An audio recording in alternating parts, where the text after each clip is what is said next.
Hero ஒரு bakery வச்சிருப்பான். அங்க ஒரு ஸ்வீட் தானாவே ரெடியாகி ஃப்ரிட்ஜில் இருக்கும். இதை ஹீரோ தான் பண்ணிப்பான்னு எல்லாரும் நினைச்சுப்பாங்க. அவன் இந்த குழப்பத்திலே இருப்பான். இல்லை இப்போ அவன் அதை என்னன்னு கண்டுபிடிக்கிறதுக்காக அந்த கிச்சனுக்கு போகும்போது அங்கேருந்து ஒரு ஃபோன் வரும். எனக்கு ஸ்வீட் வேணும்னு ஆர்டர் வரும். இவன் அந்த ஆர்டர் கொண்டு போய் கொடுத்துட்டு வந்ததுக்கப்புறம் அந்த ஆர்டர் வாங்கினவன் குளிக்க போய் அதிகமாகி இறந்து போய் அதுக்கு காரணம் இவன் தான் அப்படின்னு போலீஸ் சொல்லிடுவாங்க. காரணிக்கு கூப்பிடும்போது வரணும்னு சொல்லியிருப்பாங்க. சரின்னு சொல்லிட்டு இந்த கேப்ல ஹீரோ வந்து இவனோட லவ்வருக்கு ஒரு மாப்பிள்ள வந்திருப்பான். அவனோட கழுத்துலையும் துணிக்கு மாட்டி இறுக்கி இறந்து போயிடுறான். இதுக்கு காரணம் ஹீரோ தான் அப்படின்ற மாதிரி சந்தேகம் வந்துருது. இதுக்கப்புறம் மறுபடியும் இந்த அமானுஷத்துல கண்டுபிடிக்கணும்னு இவன் பேக்கரியிலே போய் பார்க்கறான். அங்க ஒரு சின்ன பொண்ணோட ஆவி வந்து நிற்கிது. நெட்ல சர்ச் பண்ணி இங்க முன்னாடி ஒரு பேக்கரி இருக்கு, அதுல இந்த ஸ்வீட் தான் ஃபேமஸா இருந்துச்சு, அதுல ஒரு அம்மா வேலை பார்த்தாங்க, அவங்களுக்கு ஒரு பொண்ணு இருந்துச்சுன்னு தெரிய வரும். இப்போ அவங்க வீட்டை தேடி போவான். இவனை தடுக்க வந்த வாட்ச்மேன் லிஃப்ட்ல மாட்டி இறந்துருவான். இப்போ இந்த மூணாவது அமானுஷ்ய கொலைக்கு நம்ம ஹீரோ தான் சம்பந்தம்ன்ற மாதிரி ஆயிரும். இப்போ அவன் இந்த டிராயிங் புக் எடுத்துட்டு வந்து இதுல என்னோட படம் இருக்கு, இது என்னன்னு கண்டுபிடிக்கணும். ரெக்கார்டிங் டிவைஸ் எடுத்துட்டு போய் பேக்கரியில அந்த பேய்கிட்ட எல்லாத்தையும் கேட்க ஆரம்பிப்பாங்க. அப்பதான் ஒரு அதிர்ச்சியான விஷயம் தெரியும். அவங்க 2 பேரும் அங்க பேக்கரியில இருக்கும்போது இந்த பொண்ணு ஸ்கூலுக்கு ஆட்டோல போவா. பிரேக் டவுன் ஆயிருக்கும். அதனால வெயிட் பண்றதுக்காக அந்த கிரிக்கெட் கிரவுண்டுக்கு போவா. அங்கதான் நம்ம ஹீரோ வந்து கிரிக்கெட் விளையாண்டு இருப்பான். யதார்த்தமா அவன் அடிச்ச பந்து வந்து இந்த பொண்ணோட மண்டையில பட்டு இந்த பொண்ணுக்கு 10 நிமிஷத்துக்கு ஒரு தடவை நடக்கிறதெல்லாம் மறந்துடும். அந்த மாதிரி ஆயிரும். அங்கிருந்து ஒரு வாட்ச்மேன் இதை தெரிஞ்சுட்டு லிஃப்ட் க்ளோஸ் பண்ணிட்டு டெய்லி அந்த பொண்ணுகிட்ட தப்பா நடந்துட்டு இருப்பான். அந்த செக்ரட்டரி பார்த்துட்டு வாட்ச்மேனை போட்டு அடிப்பாடி தடுத்து நிறுத்திட்டாங்க அப்படின்னு பார்த்தா கொஞ்ச நேரத்தில் அந்த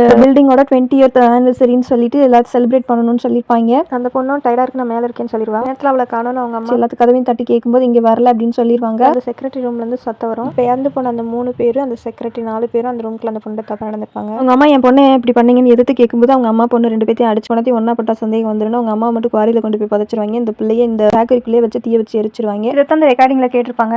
இந்த ஆத்மா தான் அந்த 3 பேத்தையும் கொண்டிருக்குன்னு தெரிஞ்சுக்கிட்ட செக்ரட்டரியோ பேய் ஓட்டுறவங்களை போய் பார்ப்பான். அவங்க அம்மாவோட டெட் பாடியை எரிச்சாதான் அந்த பேய் போகும்னு மந்திரவாதி சொல்லியிருப்பாங்க. இப்போ அவனும் அதுக்காக போயிருப்பான். ஹீரோ எப்படியாவது அவனை கொண்டலான்னு போயிருப்பான். இப்போ அந்த பேய் வந்து துப்பாக்கி எடுத்து அவனை சுட்டு கொன்றும். இதுக்கப்புறம் நம்ம ஹீரோ ஃபீல் பண்ணுவான். அந்த 2 ஆத்மாவும் தெரியாம பண்ணனாலும் மன்னிச்சு விட்டுட்டு போற மாதிரி காட்டிக்குவாங்க. இந்த மாதிரி கொடூரமானவங்களுக்கு மரணம் மட்டும் தண்டனை இல்லை, இதை விட கொடூரமான தண்டனை கொடுக்கணும். நான் படத்துக்காக சொல்ல, ரியல்ல சொல்றேன். உங்களோட கருத்து என்னன்னு மறந்துடாம சொல்லுங்க.